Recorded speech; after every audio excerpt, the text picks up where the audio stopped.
अमानवीयता की सीमा में। ठीक है।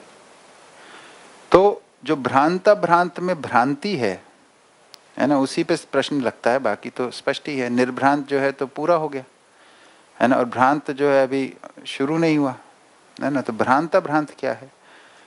तो उसके अंदर जो निर्बीजन के लिए जो चाहिए वो अभी नहीं हुआ है, इसलिए उसको उतने को भ्रांत कह रहे हैं। जो सबीजन के साथ जो वो कर रहा है, यानी वो जो पुत्रेष्णा वित्तेष्णा लोकेष्णा के अर्थ में करता है, इसको भ्रांत कह रहे हैं। ठीक है, इससे स्पष्ट हुआ? भ्रांत है ना। निर्बीजन के अर्थ में निर्भ्रांत है ना। और पूरा विषय प्रवृत्ति जो है सारी की सारी वो आपकी भ्रांत में है ना।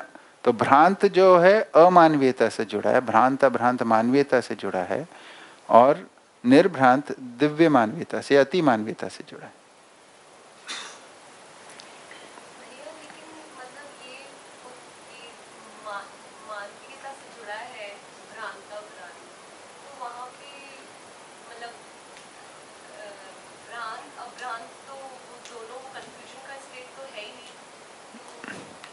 मैं क्या बोला था भ्रांत के बारे में अभी? एक तो क्या सूचना दी अभी, वो सुनिए आपने? क्या बताया, बताइए।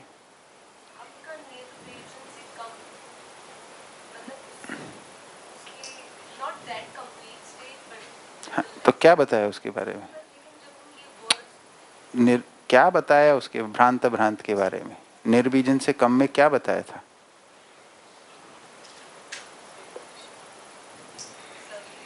तो क्या है सबीजन?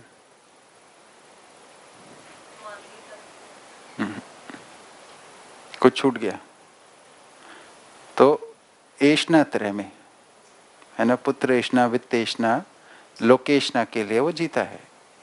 इतने भाग को भ्रांत कह रहे हैं केवल। भ्रांत के अंदर जो अभ्रांत है ना, वो तो हो गया उसका जो मानवीयतापूर्ण। जो भ्रांत वाला भाग है वो केवल एष्णा के अर्थ में, और कुछ नहीं है, उससे ज्यादा नहीं। कंफ्यूजन नहीं है, वो क्रम है। त्रुटि नहीं है, क्रम है। ये जो मानवीयता से अति मानवीयता तक पहुंचने का एक क्रम है। अनुभव के अंदर मानवीयता स्थापित होती है, अति मानवीयता को फिर अर्जित करना पड़ता है।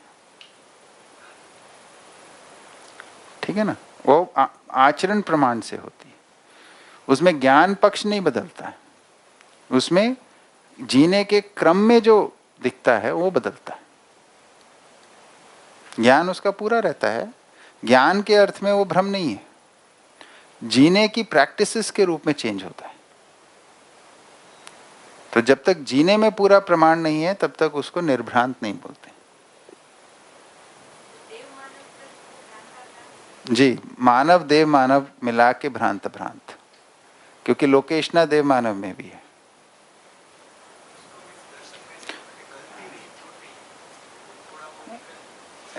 ऐसी भाषा कहीं सुनी होगी आपने, पर उसका आशय इतना ही है उसका, है ना। क्योंकि त्रुटि का अर्थ गलती भी होता है कहीं जगह पे, है ना। इसको इतना ही मानना है कि जो आचरण में प्रमाण जो प्रस्तुत नहीं हो पा रहा है निर्भ्रांता का, इसलिए क्योंकि आचरण ही परंपरा का आधार बनता है, प्रमाण परंपरा में ही है ना, इसलिए उसको बोल रहे हैं।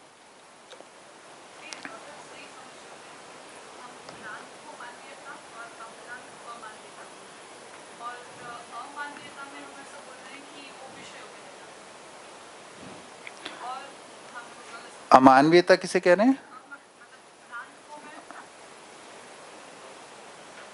ऑन नहीं हुआ, हाँ ठीक है। अमानवीयता, निर्भ्रांत को, हाँ। भ्रांत अभ्रांत में, इस भाषा को ठीक कर लेते हैं जो आपने सुना है। हाँ, हाँ, भ्रमित कह रहे हैं। हाँ हाँ हाँ, नहीं ये तो गड़बड़ है, फिर तो दोनों अमानवीयता का आचरण नहीं है उधर। इसलिए जो यहाँ पे देखिए क्या है, ये जो दर्शन की भाषा है, इसको तद्भव और तत्सम भाषा के रूप में बात आती है ना। तो इसको संधि विच्छेद से नहीं पकड़ा जा सकता। सुनिए ना, इसको हम शब्दों को तोड़ के टुकड़े के अर्थ से पकड़ने जाएंगे तो इसमें हमेशा गलती होगी। कई बार सहयोग भी हो जाता है पर अधिकतर गलती ही होगी। इस शब्द के जो भावनात्मक प्रचलित अर्थ हैं, उन्हीं के अर्थों को पूर्णता के अर्थ में फिर से परिभाषित किया। तो भ्रांत भ्रांत का अर्थ क्या है कि जो उसके अंदर जो स्पष्टता हो गई है ज्ञान के रूप में, अभी इसका आचरण के अर्थ में वो पूरा नहीं हुआ है। ये अर्थ है भ्रांत भ्रांत का, आचरण पूर्णता नहीं है।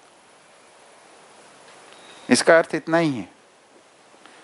इसका अर्थ ये नहीं है कि मानवीयता के साथ अति मानवीयता।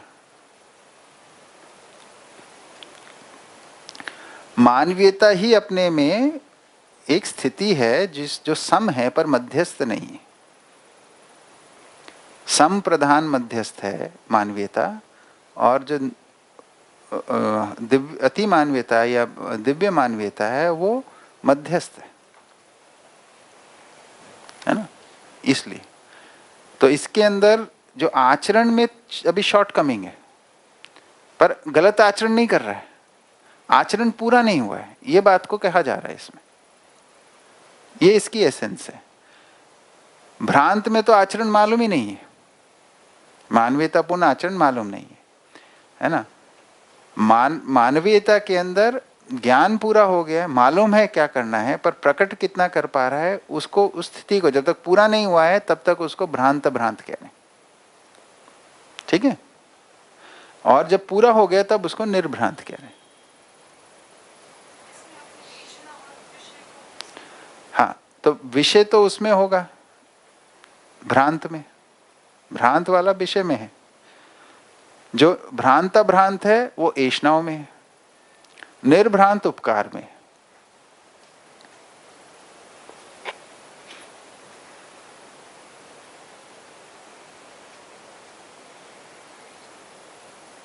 ठीक है। हाँ,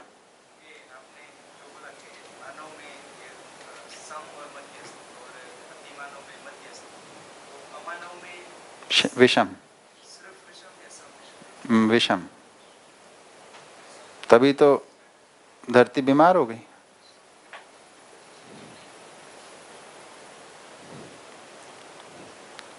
सामाजिक वातावरण में भयग्रस्त, प्राकृतिक वातावरण में असंतुलन। भ्रमवश सही होता तो फिर क्या समस्या थी।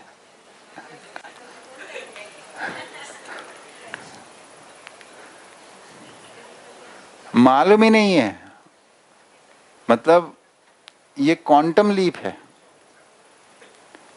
उस डोमेन के आसपास भी नहीं है भ्रमित मानव। मतलब ऐसा भी नहीं है कि दूर से दिख रहा हो, जैसे यहां से कोई दूर की गैलेक्सी दिखती हो ना, वो भी एक निश्चित दूरी है, वो भी नहीं है, उसको पता ही नहीं है, दिख ही नहीं रहा है। मानव बेहोशी में है एकदम। सारा ज्ञान, उपकार, परोपकार, सारा का सारा कोसों दूर है जागृति से। अभी जो शिक्षा में जो इतनी भी बात आती है ज्ञान को लेके, उपकार को लेके, परोपकार को लेके, ये सारा कोसों दूर है जागृति से।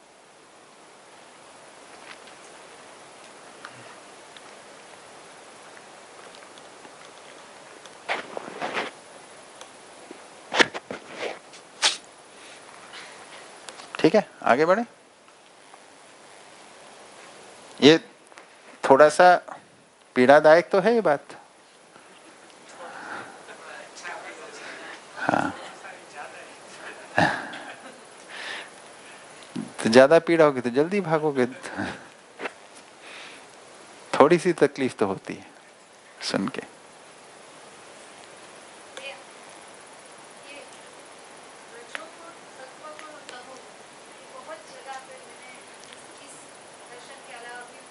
हाँ ठीक है ना। तो पहले जो बात होती थी परंपरा में, है ना, सत्व गुण को श्रेष्ठतम माना है ना, रजोगुण को उससे कम माना है और सबसे नेष्ठ माना है तमोगुण को। तो इधर उनको फिर से परिभाषित कर दिया। क्या है, ये पूरा कर्म दर्शन में परंपरा का सम्मान किया गया। परंपरा में आने वाले जो शब्द हैं उन सबको फिर से मध्यस्थ दर्शन की रोशनी में दोबारा से परिभाषित करके व्यवस्था की तरफ इशारा किया गया, सहस्तित्व की तरफ इंगित किया गया, है ना। उसमें कोई सहस्तित्व की बात ही नहीं है ना। तो अब इसमें देखिए सत्व गुण, इसमें क्या बोला है, सम विषम मध्यस्थ शक्तियां क्रम से रजोगुण, तमोगुण एवं सत्व गुण है ना। तो सम के साथ रजोगुण को जोड़ दिया, विषम के साथ तमोगुण को जोड़ दिया और मध्यस्थ के साथ सत्व गुण को। अब ये अलग से परिभाषा कर दी। पहले क्या बोलते थे उसमें अलग था, है ना।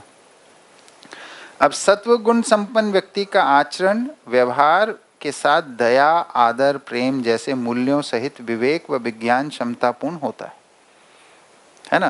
तो अति मानव जो है इस प्रकार का आचरण करता है ना। रजोगुण संपन्न व्यक्ति यानी मानव, मानवीयता की सीमा में आ गए, धैर्य है ना, धीरता, साहस यानी वीरता, सुशीलता जैसे मूल्य सहित, सुशीलता माने शिष्टतापूर्ण आचरण, है ना, मूल्यों सहित विज्ञान का सदुपयोग करता है। ठीक है। तमोगुण संपन्न व्यक्ति में ईर्ष्या, द्वेष, अभिमान एवं अहंकार जैसे अवांछनीय विकृतियां सहित विज्ञान क्षमता का अपव्यय, इसको तामसिक बोल दिया। विज्ञान क्षमता क्या है, चीजों को प्रयोग कर पाना। मानवों के साथ जो व्यवहार करते हैं और प्रकृति के साथ जो कार्य करते हैं, इसमें हम जो भी निर्वाह करते हैं ये विज्ञान के आधार पर ही होता है। तो वैज्ञानिक क्षमता का हम अपव्यय करते हैं, यानी हम शोषण करते हैं, इसलिए उसको ऐसा बोला है तमोगुण। ठीक है, ऐसे परिभाषित किया यहां पे।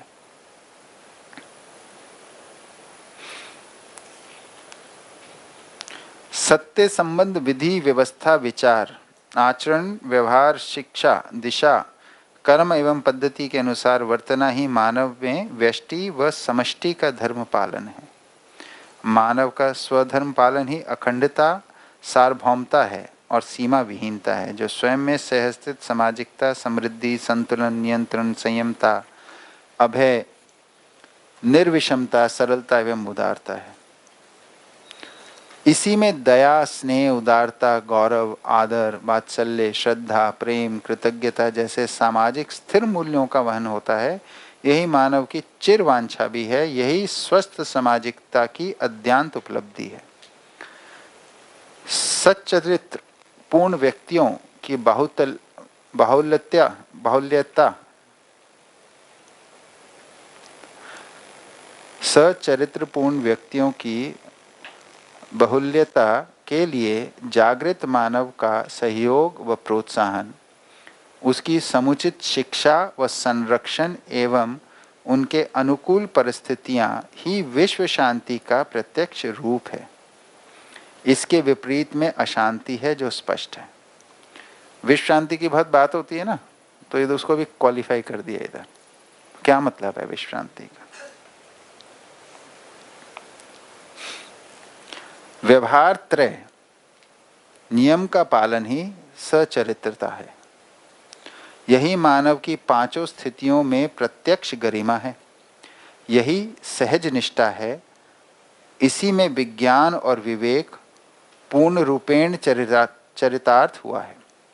फलतः स्वस्थ व्यवस्था, पद्धति एवं शिक्षा प्रणाली प्रभावशील होती है। व्यवहार त्रय का तात्पर्य जागृत मानव के द्वारा किया गया कायिक, वाचिक, मानसिक व्यवहार से है। समस्त परिणाम परिमार्जन एवं परिवर्तन 5 प्रकार से दृष्टव्य है। सह अस्तित्व रूपी अस्तित्व में विकास क्रम, विकास, जागृति क्रम, जागृति पूर्णता। पदार्थ अवस्था परिणाम पूर्वक यथास्थिति पूरक रूप में प्रयोजनशील है। प्राणावस्था परिणाम पूर्वक स्पंदन पुष्टि सहित रचनाशील यथास्थिति व पूरक के रूप में प्रयोजनशील है। जीवावस्था परिवर्तन परिणाम सहित जीने की आशा पूर्वक यथास्थिति पूरकता सहित प्रयोजनशील है। मानव ज्ञानावस्था में गण्य है। यह परिमार्जन पूर्वक जागृति और जागृति पूर्णता सहज परंपरा है। यही यथास्थिति पूरकता रूप में प्रमाण होना पाया गया है। भोग एवं बहुभोगवादी जीवन में मानव स्वयं को स्वस्थ बनाने तथा अग्रिम पीढ़ी के आचरण पूर्वक जागृति के लिए शिक्षा प्रदत्त करने में समर्थ नहीं है और ना हो सकता है। यह ज्वलंत तथ्य ही विचार परिवर्तन एवं परिमार्जन का प्रधान कारण है। भोग संस्कृति का आधार नहीं है ना। अभी तो यही हम बनाने की कोशिश कर रहे हैं।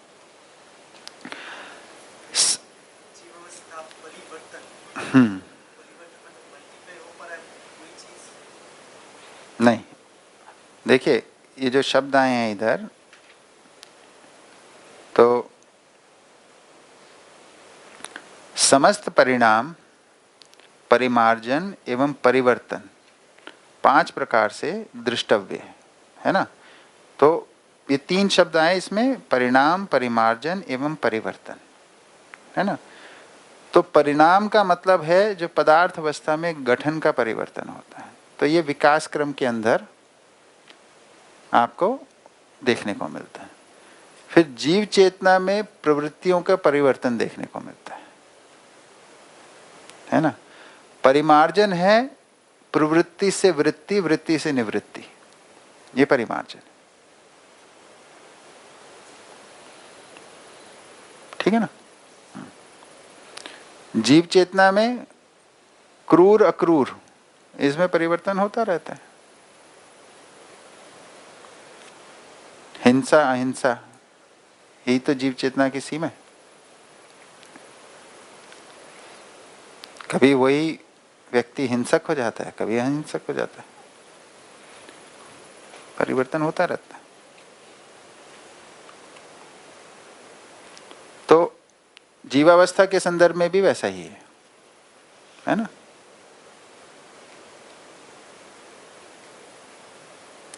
परिवर्तन की स्थिरता नहीं होती है, परिमार्जन की स्थिरता होती है ना।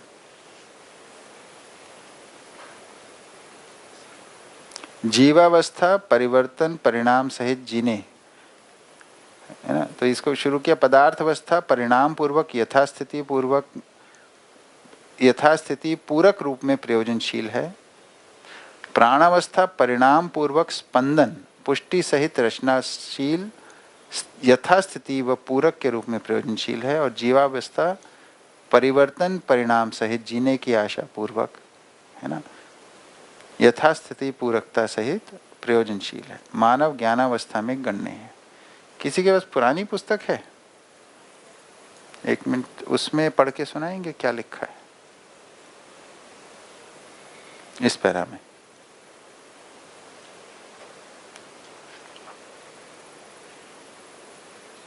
माइक चल रहा है क्या?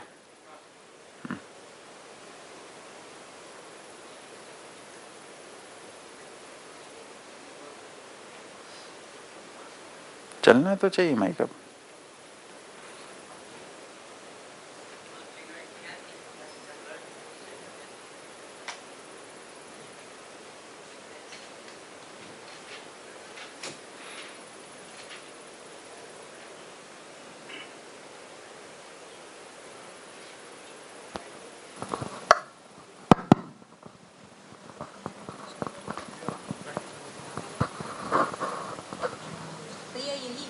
हाँ यही वाला ना, पदार्थ अवस्था परिणाम पूर्वक। इतना ही दिया है, इससे अलग कुछ नहीं है, एक भी शब्द आगे पीछे नहीं है। प्राणावस्था परिणाम पूर्वक स्पंदन पुष्टि सहित रचनाशील यथास्थिति व पूरक के रूप में प्रयोजनशील है।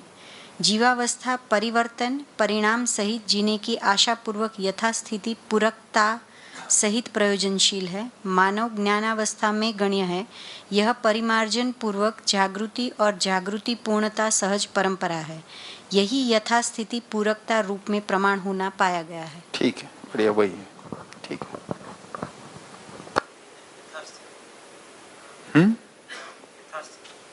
हाँ, तो जिस स्थिति में है,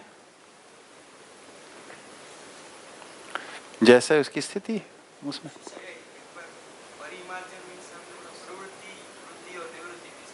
परिमार्जन का मतलब होता है गुणात्मक परिवर्तन। मतलब वो उसी स्तर पे जो बदलाव होता है उसको परिवर्तन कहते हैं। परिणाम का मतलब है जो कॉन्स्टिट्यूशनल चेंज है या जो स्ट्रक्चरल चेंज है। ये पदार्थ में देखने को मिलती है।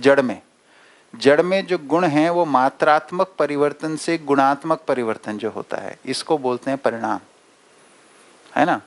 जैसे लोहा है, उसका एक मॉलिक्यूलर स्ट्रक्चर है ना। फिर उसको जंग लग जाता है तो उसका मॉलिक्यूलर स्ट्रक्चर बदल गया, इससे उसका गुण बदल गया। ये तो जो मॉलिक्यूलर स्ट्रक्चर बदला उसको बोला परिणाम। और सबसे मूल में जो परिणाम होता है वो मॉलिक्यूल्स में नहीं, फिर जिसकी बात कर रहे हैं हम परमाणु में होता है। तो एक प्रकार की प्रजाति से दूसरी प्रकार की प्रजाति में जो बदलता है उसको परिणाम कहते हैं, है ना। परमाणु वाली बात तो होनी अपनी सभा में, है ना, सब इंतजार कर ही रहे हैं।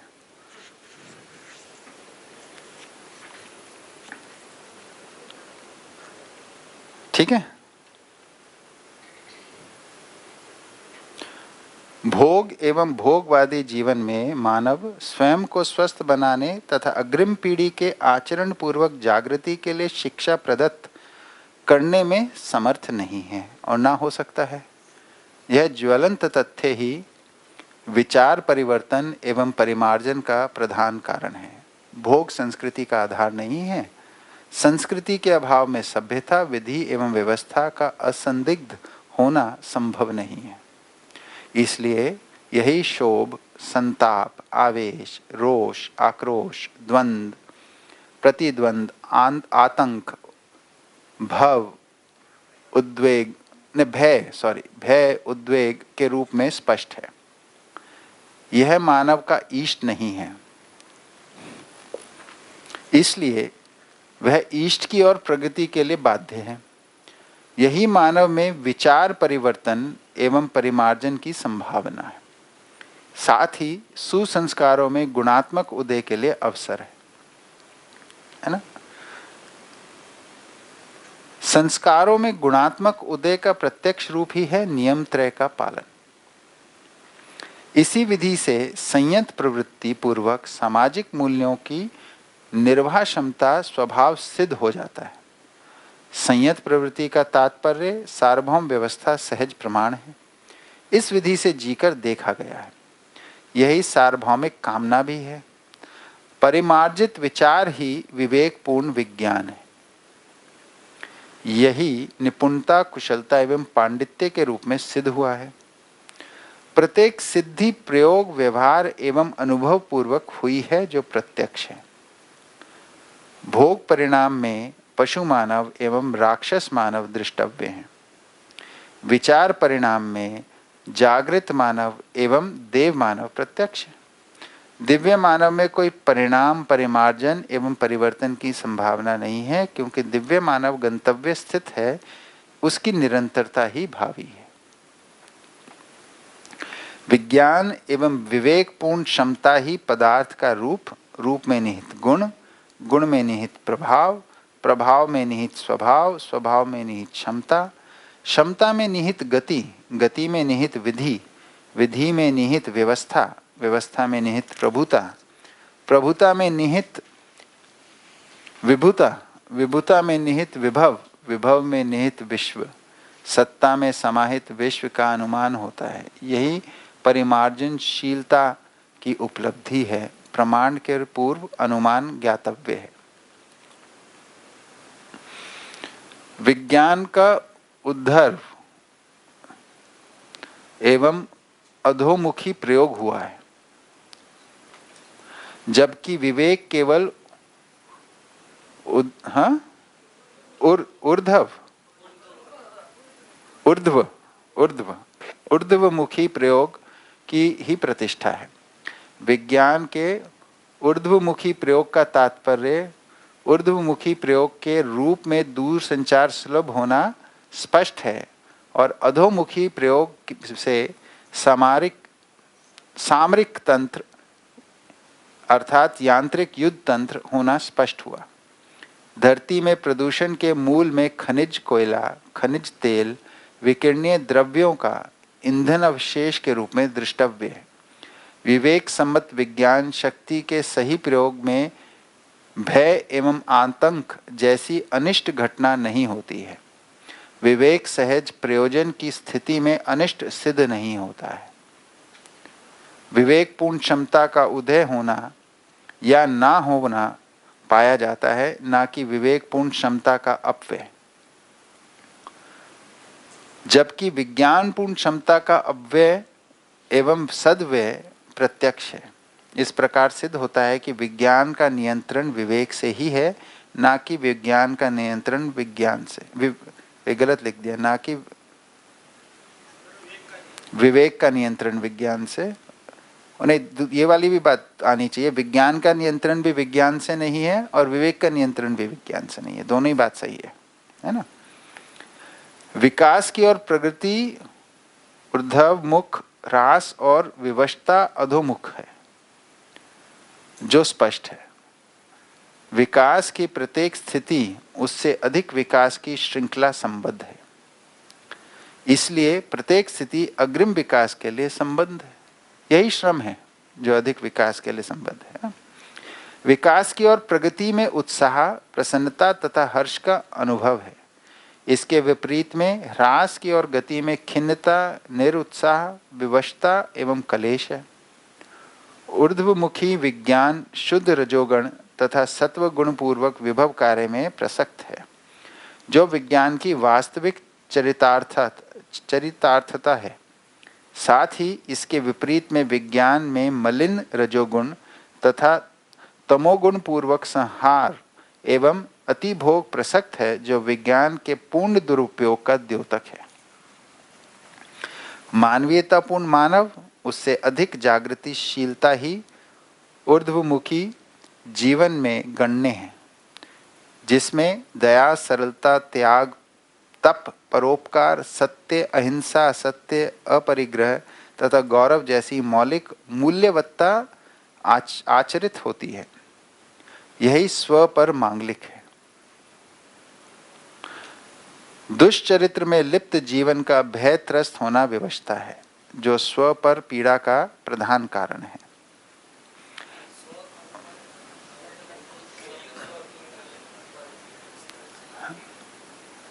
क्या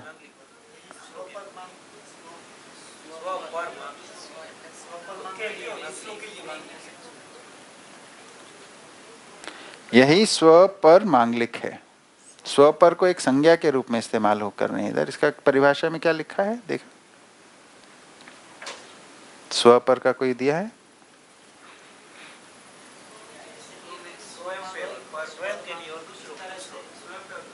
हाँ, तो भाषा का एक वो है, स्टाइल है एक लिखने का। स्व मांगलिक पर मांगलिक की जगह स्व पर मांगलिक लिख दिया। ठीक है, ठीक है, तो आगे बढ़ते हैं। नहीं दिया? हाँ, स्व का तो दिया होगा। हाँ,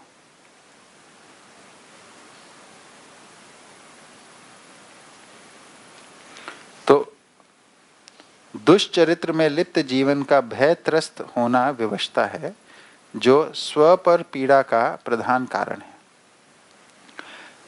यही मानव में निहित अमानवीयता का भय है। यही असामाजिकता एवं असहस्तित्व का मूल रूप है। मानव कुल के साथ स्नेह करने की क्षमता ही विश्वास एवं संतोष की निरंतरता है। यही अग्रिम विकास के लिए उत्साह एवं प्रवर्तन भी है। विश्वास विहीन संबंध सफल नहीं है। संबंध रहित स्थिति में कर्म सिद्धि नहीं है। प्रत्येक सामाजिक मूल्य का निर्वाह विश्वास पूर्वक ही सफल हुआ है। न्यायपूर्ण व्यवहार, समाधानपूर्ण विचार एवं सत्यानुभूतिपूर्ण जीवन में कलेशों का अत्यभाव होता है। यही सर्व मंगल है। विवेक अनुगामी विज्ञान के प्रयोग में से ही मानव की प्रत्येक अवस्था का जीवन सर्वांग सुंदर है। यही सर्व मानव कल्याणकारी कर्म, प्रवृत्ति एवं उपलब्धि है। यही सर्व मंगल है। ज्ञान सम्मत विवेक व विवेक संपन्न कर्म परंपरा ही लोक मंगल कर्म है। यही मानव की चिर आशा, आकांक्षा, आवश्यकता एवं अवसर है। सर्व शुभ हो, नित्य शुभ हो। तो ये पूरी कर्म के ऊपर ये चर्चा थी, है ना। तो कर्म किस लिए है? सर्व मंगल के लिए। फिर कर्म क्या है ना। कर्म के क्या क्या स्वरूप हैं, कर्म के क्या क्या कारण हैं, है ना। ये सारी बातें इसमें आई।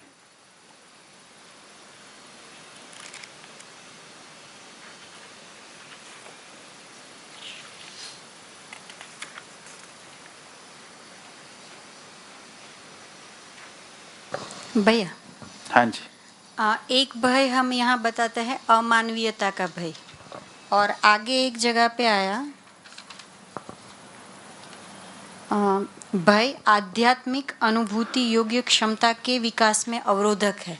तो वो जो भय वो रहस्य से ही हाँ, तो अरहस्यता हो जाएगी। हाँ, तो भय का मतलब क्या होता है ना। तो स्वयं में विश्वास का अभाव, है ना, यही भय के रूप में होता है। तो स्वस्पष्टता नहीं है, स्वस्वरूप की स्पष्टता नहीं है। दूसरा, संसार के स्वरूप की स्पष्टता नहीं है ना। तो अपने होने के बारे में नहीं मालूम, यानी जीवन के अमर होने का ज्ञान नहीं है, शरीर के नश्वर होने का ज्ञान नहीं है ना। फिर सुखपूर्वक जीने का ज्ञान नहीं है। ये तीनों के कॉम्बिनेशन में 4 प्रकार के भय बनते हैं, आपने पढ़ा ही होगा, है ना। ये भय, सभी भय मिलके हमारे लिए आध्यात्मिक यात्रा में बाधा बनते हैं। अज्ञान ही भय का मूल कारण है। तो अनुभव संपन्नता में भय मुक्ति हो जाती है ना। भ्रम मुक्ति नहीं होती। भ्रम मुक्ति आचरण के साथ जुड़ा है। निर्भ्रांत जिसे कहा, भय मुक्ति है। दूसरी भाषा अभयता नहीं कहते इसको कहते भय मुक्ति। अनुभव ज्ञान संपन्नता में जीवन ज्ञान हो गया, सहअस्तित्व दर्शन ज्ञान हो गया, मानवीयतापूर्ण आचरण ज्ञान हो गया, तो विश्वास से भर गया जीवन। कौन से विश्वास से भर गया? तो स्वयं में विश्वास से भर गया जीवन ज्ञान के आधार पे। वर्तमान में विश्वास से भर गया सह अस्तित्व दर्शन ज्ञान से, और सुखपूर्वक जीने के विश्वास से भर गया मानवीयतापूर्ण आचरण ज्ञान से। इन 3 विश्वास से भर जाता है ना। इस विश्वास के आधार पे अब उसमें भय मुक्त हो गया। ठीक है। अब भय मुक्त होने के बाद अब वो निर्भ्रांत होने के लिए क्रियाशील हो जाता है, आचरण में निर्भ्रांति को प्रकट करने के लिए। उस क्रम में अभयता क्या है? अभयता है कि जागृत मानव की परस्परता में परस्परता को भय मुक्त हो जाना, परस्परता का भय मुक्त हो जाना। जैसे जागृत मानव के, जैसे बाबा जी के साथ हम रहते थे, उस समय कोई भय नहीं लगता था, उनके साथ विश्वास होता था, क्योंकि वो विश्वास पूर्वक जीते थे। तो हमारे को सब चीजों के प्रति उनके प्रभाव में, है ना, कि इनसे हमारे को ना धन को लेके कोई भय है। वही भय के जो कुछ कारण हैं सामाजिकता में, वही है पर धन, पर नारी, पर पुरुष, पर पीड़ा कार्यक्रम, है ना। वो सब तो भय है ही नहीं उनसे, है ना। साथ में मार्गदर्शन भी मिल रहा है तो उत्साह भी बनता है। तो ये जो अभयता का स्रोत है वो जागृत मानव होता है समाज में। भय मुक्ति स्वयं में है, अभयता परस्परता में भय मुक्ति। ये समझने की जरूरत है। ब्रह्म मुक्ति तो दिव्यता है। ब्रह्म मुक्ति के अंदर क्या हो गया, वो शुरू होएगा पुत्रेष्णा वित्तेष्णा लोकेष्णा से, है ना। इससे पुत्रेष्णा वित्तेष्णा से पहले मुक्त होता है, फिर लोकेष्णा से मुक्त होता है, फिर केवल उपकार के रूप में। ये निर्भ्रम हो गए।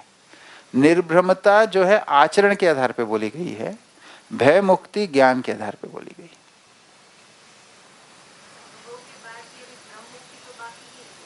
आचरण में, आचरण में, ज्ञान के रूप में नहीं। मालूम है क्या करना है, कहाँ पहुंचना है, लेकिन प्रमाणित नहीं हुआ है अभी, इसलिए भ्रम का एक कुछ तो लक्षण बचा ही है, लक्षण के रूप में है ना, बस उससे मुक्त होना है।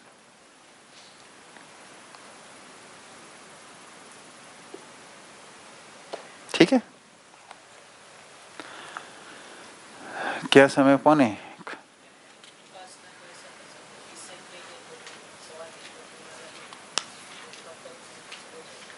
पढ़ना आप लोग पढ़ेंगे या मैं साथ में? अच्छा, मैं ही पढ़ूं तो अच्छा रहेगा। वो मेरे लिए तो अच्छा रहेगा, ये बात सही है।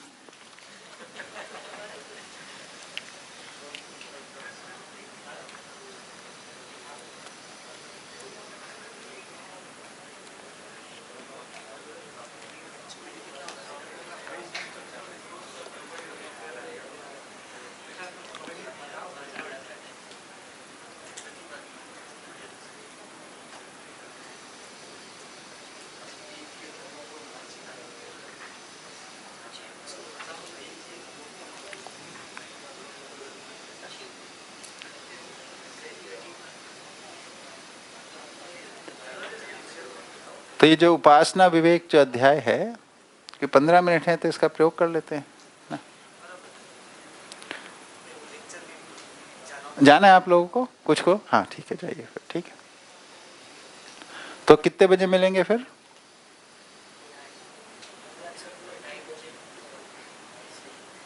आप अगर आके पढ़ोगे तो आप कितने बजे बताओ? नहीं, वो तो आप जब बोलोगे मैं आ जाऊंगा। मैं तो इसी काम के लिए आया हूँ। 2 से 2:30 मतलब लोग यहाँ पे इकट्ठा होकर पढ़ेंगे और 2:30 बजे 2 से 2:30 में क्या पढ़ा जाएगा? अगर पढ़ना है तो उसको ठीक से पूरा पाठ ही पढ़ा जाए, अध्याय को पूरा ही पढ़ा जाए, है ना। एक रीडिंग होना जरूरी है, उससे कम में आप लोगों का रीडिंग तो मेरे ख्याल से 3-4 बार होता तो ज़्यादा अच्छा था, पर कम से कम एक तो हो जाए अभी, है ना। फिर उसके बाद मैं जब आऊँगा तब उसको भी पढ़ेंगे।